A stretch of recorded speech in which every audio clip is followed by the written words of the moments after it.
When you come to the University of Lynchburg to earn a master's degree in athletic training, you'll spend time in the classroom, but you'll also spend a lot of time in our top-notch facilities learning from athletic trainers and working closely with our student athletes.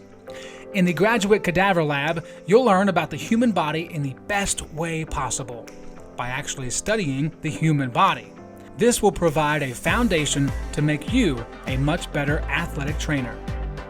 In the athletic training laboratory, you'll get hands-on experience, practicing your skills, applying concepts from the classroom, and working with faculty on research projects. It's also where our hydrotherapy facilities are.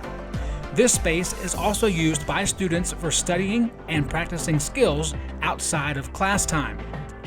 In the Sports Medicine Clinic and Turner Gymnasium, you'll work with student athletes from more than 20 NCAA Division III sports teams, helping get them back to practice and into the game as soon as possible. As an athletic training student, you're a big part of the success of our sports teams and the success of the local athletic teams. We see this relationship as a win-win situation. You learn, and that helps us win.